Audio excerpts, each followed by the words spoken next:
If I could ever turn back time and do it all again. Hello everyone, welcome back to my channel. In today's video, I'll be sharing with you 10 things to do before the end of 2023. So basically 10 things to do before 2024.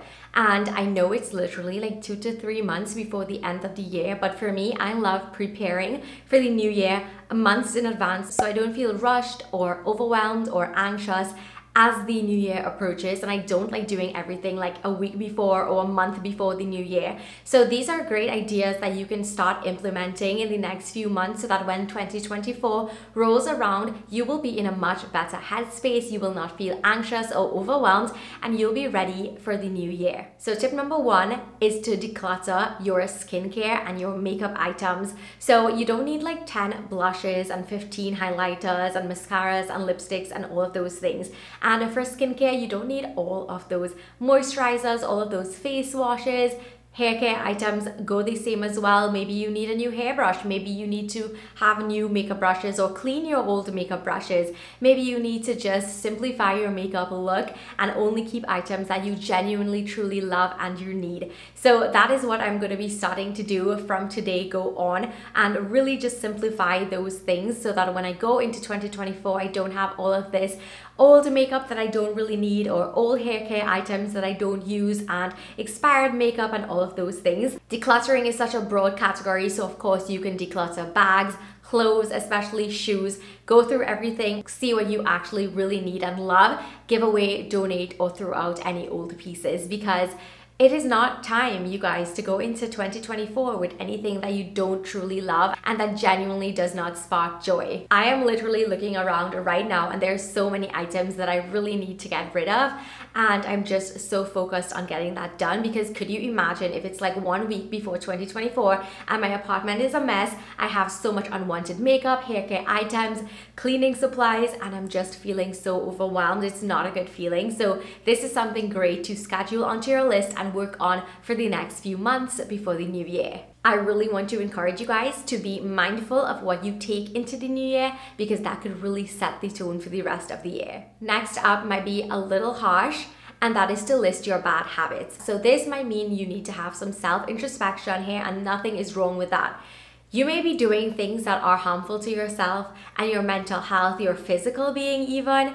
And for me, one of those things is being overly obsessive over things. So I tend to obsess to a point that is very, very unhealthy, where I would not be able to sleep and I just focus on all the issues and all the problems, and I forget to live in the moment and enjoy all the good things that are happening. And I just forget to take care of my health. I forget to eat properly. I forget to work out, because I'm just so obsessed over these events coming up or over these things that I have planned, and that is just so unhealthy.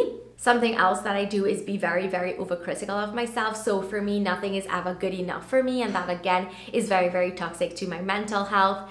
And another thing that is a really bad habit of mine is that I'm very messy in my apartment itself. I'm very organized in all aspects of my life, but when I come home after work, I just literally, I'm so tired and I'm so exhausted that I just throw things everywhere and it just kind of piles up.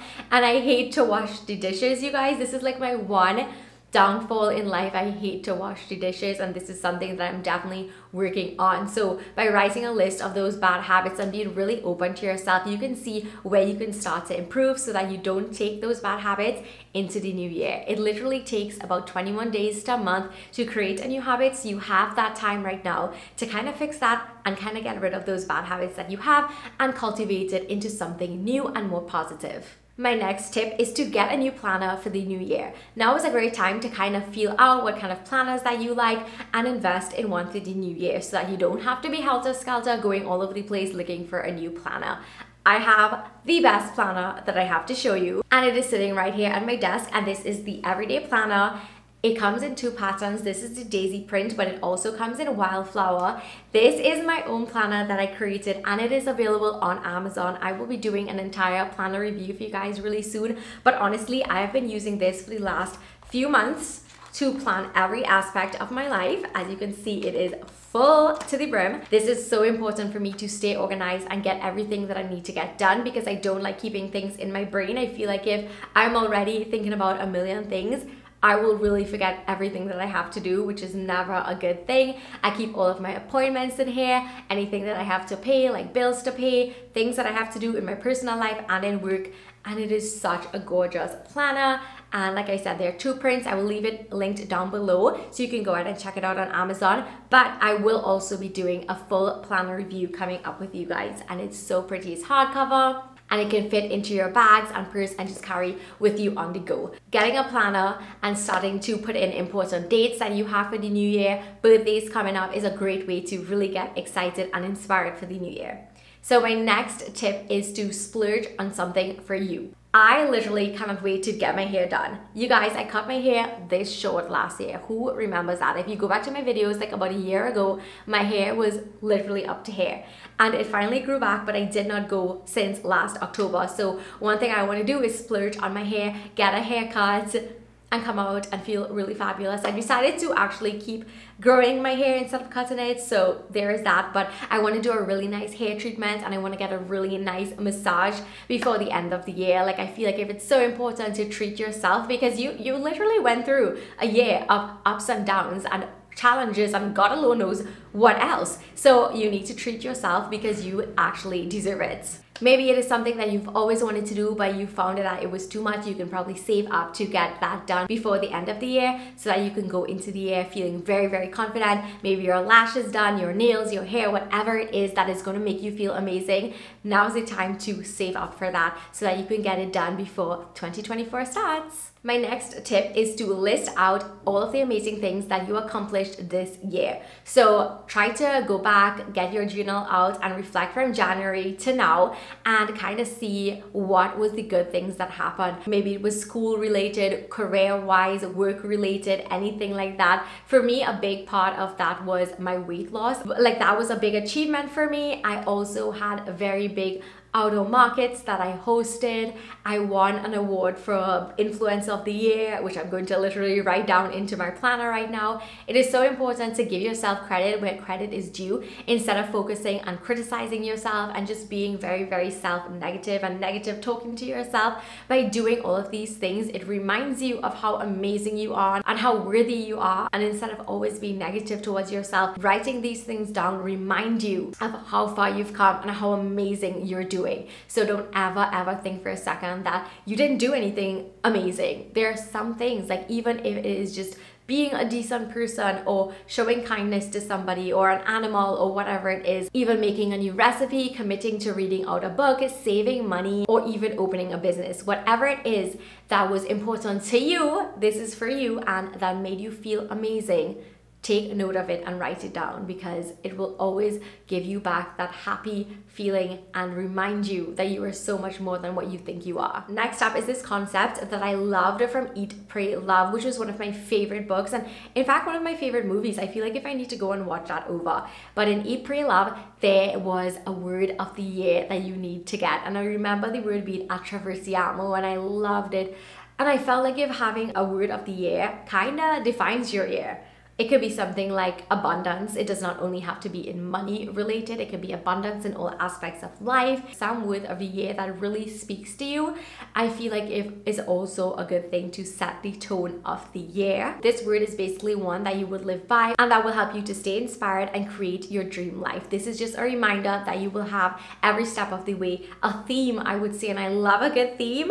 And I feel like if this will just be perfect to have a themed year. So instead of rushing to the end of the year to try to find a word of the year for the new year, oh, that was a handful. You can start now trying to find out amazing words of the year. If you've gotten this far into this video, please feel free to comment some inspiring words of the year that we could all choose from. Next tip is to start thinking about your dream board or your vision board, whatever you want to call it. So now is a great time to start looking around for ideas. So again, you would not have to wait until the very last minute to do it. I love having a dream board in my planner. In fact, in this planner, there are 2 pages where you could put in your dream board. So I love like collecting pictures and quotes and maybe places that I want to travel or things that I want to do, books that I want to read, things that I want to to accomplish in my business, even things that I want to have in my apartment, all of those things. You can start collecting those ideas now and keeping it in one safe space in a folder or cutting out pictures, so that when the time comes to make a dream board closer to the end of the year, you have everything ready and you kind of have an idea of what you want, and you're not lost helter-skelter all over the place trying to figure out what intentions you want to have for the new year. Next up is saying goodbye to negativity and toxicity, and this can mean simple things like people around you. For me, I literally did that. I cut out a guy I was seeing, and my life, like, it flipped a 360. Like, I can't even make this up. My life just went up as soon as I cut him out from my life. It was the best thing that I ever did, and I don't look back at all. It could be a situation like that. Maybe it's a friend or just somebody who is just not being there for you and not contributing to your life in a really meaningful and impactful way. Somebody who just weighs you down. We're not about that. It does not only have to be a physical person in your life. It could also be social media accounts that you look at. Maybe it's just people who don't make you feel good when you see them on your feed. For me, I kind of unfollowed everybody who were gym people. I unfollowed all of them because I just did not feel good about myself, especially when I know I could not relate to them. So instead, now I follow a lot of home decor and really inspiring people that I feel uplifted by every time I see them, and I look forward to their posts and I feel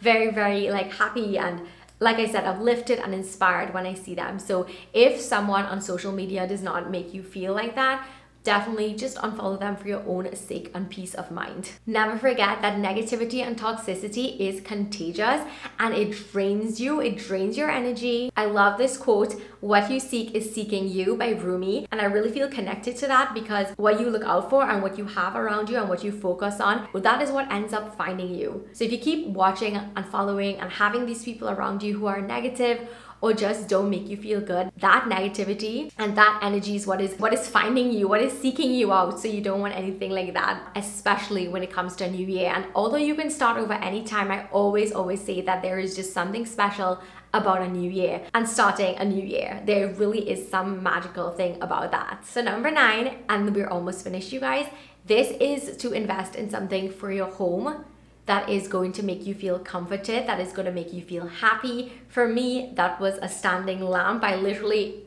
was living here for almost 2 years and I did not have a standing lamp, and now I do, and it makes me so happy. And one thing I want to get as well is a comforter. I need a new comforter so badly, like a really plush, luxurious one, and I'm saving up to get a really, really good one. And I feel like if you invest in something for your home, that is investing in yourself and in your energy. So again, if you know what you like, you can start saving up for it from now instead of trying to do it last minute and the year is finishing and you're scrambling by and you really want this, but then you just did not have the budget for it. So definitely look at things like that and look around you and see what is one piece that you would like, because at the end of the day, your home and your space, even if you don't have your own house or apartment, your own room is your sanctuary, and you should really invest in a piece or something that makes you feel really cozy and makes you feel really happy every time you see it. And my last tip is to close off any unfinished projects that you may have. For me, that is an online course that I have been pushing off for months now, and I need to just finish that up and close that chapter so that I can start the new year without anything just being unfinished from my list. This could be a project, a DIY thing that you were doing, whatever the case may be in your life that you really wanted to finish but you just have not yet. You have like 3 months to finish it before the year ends, and I believe in you, and I believe you can do it, and I believe that you can get it done. Those are my 10 things to do before 2024, before the new year starts. This is a time of magic and just excitement, and by planning it out over the next few months, you will feel so much better. You won't feel anxious, overwhelmed, or rushed. You would have everything ready so that when the new year comes, you just feel at peace, you feel prepared, and you feel really inspired for the new year. So I hope that you enjoyed this video. Thumbs it up and let me know what is your possible word of the year for 2024. I'm so curious because I'm in the process of looking for mine. Don't forget to also subscribe because I have amazing content coming your way that I don't want you to miss out. And yeah, thank you so much for watching, and I will see you in my next video. Bye. Mwah.